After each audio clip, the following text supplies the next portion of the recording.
आज हम सॉफ्टवेयर बनाने के एक बहुत ज़रूरी तरीके पर बात करने वाले हैं।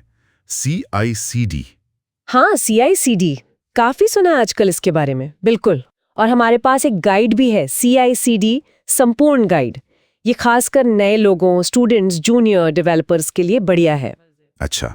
तो चलिए इसी पर थोड़ी गहराई से बात करते हैं, समझते हैं कि आखिर है क्या और क्यों इतना जरूरी हो गया है। ज़रूर। पहले अगर सोचें तो सॉफ्टवेयर बनाना कितना अलग था, है ना? मतलब काफी धीमा प्रोसेस था, गलतियां भी बहुत होती थी। हाँ बिल्कुल। डेवलपर्स अपना अपना कोड लिखते रहते थे हफ्तों तक। और फिर जब उसको मिलाने का टाइम आता था तब पता चलता था कि कितनी दिक्कतें हैं। सही कहा। फिर वो मैनुअल टेस्टिंग, हाथ से सब कुछ चेक करना। और डिप्लॉयमेंट मतलब सॉफ्टवेयर को लाइव यूजर्स तक पहुंचाना तो एक बहुत बड़ा जोखिम भरा काम लगता था। हाँ बिल्कुल। और इन्हीं सब मुश्किलों को आसान करने के लिए CI/CD आया। तो ये है क्या असल में, आसान शब्दों में? देखो, सीधे शब्दों में कहें तो ये सॉफ्टवेयर बनाने से लेकर उसे यूजर तक पहुंचाने की पूरी जो पाइपलाइन है ना, पाइपलाइन, हाँ। उसको ज्यादा से ज्यादा ऑटोमेट करने का तरीका है। अपने आप चीजें हों। अच्छा, ऑटोमेशन। हाँ, ताकि गलतियां कम हो, काम तेजी से हो और सॉफ्टवेयर की क्वालिटी भी बेहतर बने। CI/CD का मतलब है कंटिन्यूस इंटीग्रेशन यानी CI, ओके। और कंटिन्यूस डिलीवरी या फिर कंटिन्यूस डिप्लॉयमेंट यानी CD। ठीक है, तो पहले CI को पकड़ते हैं। कंटिन्यूअस इंटीग्रेशन, इसका क्या मतलब हुआ? इसका मतलब है कि जो डेवलपर्स हैं वो अपना कोड लगातार, मतलब दिन में कई कई बार एक कॉमन जगह पर डालते रहते हैं। कॉमन जगह जैसे गिटहब वगैरह? हाँ बिल्कुल, कोई वर्जन कंट्रोल सिस्टम जैसे गिट। तो जैसे ही कोई डेवलपर नया कोड डालता है, एक ऑटोमेटिक सिस्टम है, अच्छा। जैसे जेनकिंस हो गया या गिटहब एक्शंस, वो उस कोड को उठाता है, उसे बिल्ड करता है, मतलब उसे चलने लायक बनाता है।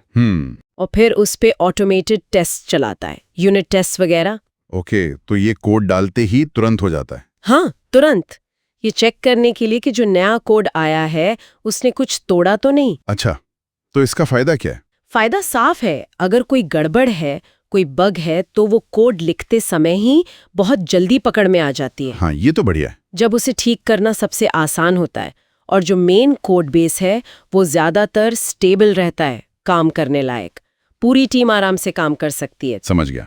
मतलब छोटी छोटी अपडेट्स लगातार इंटीग्रेट होती रहती हैं। बिल्कुल। ठीक है, तो ये हुआ CI। अब आते हैं CD पर, कंटिन्यूअस डिलीवरी। इसमें क्या होता है? हाँ, तो CI के बाद जब कोड इंटीग्रेट हो गया, बेसिक टेस्ट पास हो गए, तो CD वाला हिस्सा शुरू होता है।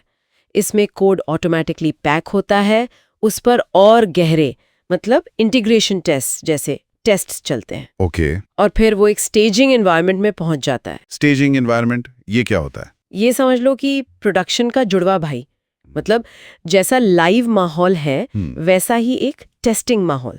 अच्छा, ताकि असली यूजर्स पर भेजने से पहले वहां देख लें। हाँ बिल्कुल। तो स्टेजिंग में कोड पहुंच गया, मतलब वो लाइव जाने के लिए तैयार है। तैयार है, लेकिन गया नहीं है अभी। नहीं, कंटिन्यूस डिलीवरी में यही थोड़ा कंट्रोल होता है। स्टेजिंग से प्रोडक्शन में, मतलब लाइव यूजर्स तक भेजने का फैसला कोई इंसान लेता है। अच्छा, मतलब ऑटोमेटिक नहीं है ये स्टेप? इस वाले में, डिलीवरी में नहीं। कोई QA टीम या प्रोडक्ट मैनेजर रिव्यू करके एक बटन दबाकर उसे लाइव भेज सकता है। जैसे पिज्जा बन गया, पैक हो गया, बस डिलीवरी वाले को भेजो बोलना बाकी है। समझ गया। तो टीमों को कंट्रोल रहता है कि कब रिलीज करना है। सही है। और फिर एक और चीज थी, कंटिन्यूअस डिप्लॉयमेंट। वो इससे कैसे अलग है? हाँ, वो एक कदम और आगे है।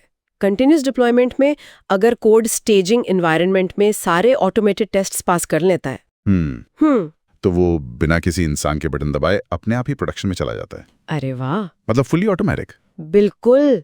फेसबुक, नेटफ्लिक्स, अमेज़न जैसी बड़ी कंपनियां अक्सर ऐसा करती हैं। वो दिन में कई कई बार नए अपडेट्स लाइव करती हैं। ये तो कमाल है। मतलब सॉफ्टवेयर डिलीवरी ऑटो पायलट पर। हाँ, कह सकते हो।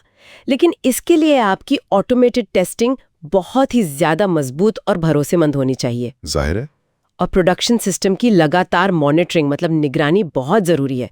कुछ गड़बड़ हो तो तुरंत पता चले और उसे ठीक किया जा सके। बिल्कुल। तो अगर पूरी पाइपलाइन को संक्षेप में देखें, डेवलपर कोड लिखता है, उसे सोर्स कंट्रोल में डालता है। हाँ। फिर CI सर्वर उसे बिल्ड और यूनिट टेस्ट करता है। सही। फिर CD का प्रोसेस उसे पैक करके और टेस्ट करके स्टेजिंग तक लाता है। और अंत में या तो अप्रूवल के बाद डिलीवरी में या ऑटोमेटिकली डिप्लॉयमेंट में वो प्रोडक्शन में चला जाता है। एकदम सही फ्लो बताया। और इसमें आपने बताया था कुछ टूल्स भी इस्तेमाल होते हैं, जेंकिन्स वगैरह। हाँ बिल्कुल, ये पूरी पाइपलाइन चलाने के लिए कई तरह के टूल्स काम आते हैं, जैसे जेनकिन्स या गिटहब एक्शंस जैसे CI/CD सर्वर्स हैं जो ये सारे स्टेप्स को ऑटोमेट करते हैं। ओके। फिर कोड और उसकी सारी डिपेंडेंसीज को एक साथ पैक करने के लिए डॉकर जैसे कंटेनर टूल्स हैं ताकि वो कोड किसी भी मशीन पर एक जैसा चले। हाँ, डॉकर तो सुना है। और अगर आपकी एप्लीकेशन बड़ी है तो उसे मैनेज करने, स्केल करने के लिए कुबरनेटिस जैसे ऑर्केस्ट्रेशन टूल भी इस्तेमाल होते हैं। अच्छा, मतलब काफी सारे मूविंग पार्ट्स हैं इसमें। हाँ, लेकिन एक बार सेट हो जाए तो फायदे बहुत हैं। तो कुल मिला के क्या फायदे हुए CI/CD अपनाने के, संक्षेप में?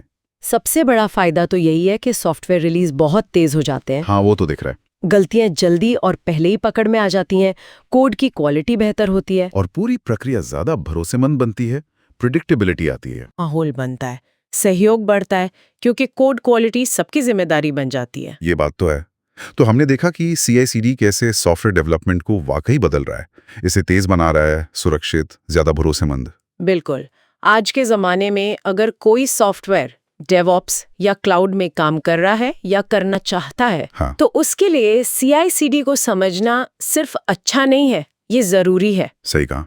ये समय बचाता है, पैसा बचाता है और टीमों को बेहतर प्रोडक्ट बनाने में मदद करता है। निश्चित रूप से। अच्छा, तो अब श्रोताओं के लिए एक सवाल छोड़ते हैं सोचने को। हाँ, ज़रूर। सोचिए कि जब CI/CD ने कोड बनाने और उसे यूजर्स तक पहुंचाने की प्रक्रिया को इतना तेज और ऑटोमेटेड कर दिया है, तो एक आइडिया के दिमाग में आने से लेकर उसके असली यूजर्स तक पहुंचने के पूरे सफर में अगली बड़ी रुकावट या चुनौती क्या हो सकती है, कहां पर हम और तेजी ला सकते हैं या ऑटोमेशन कर सकते हैं।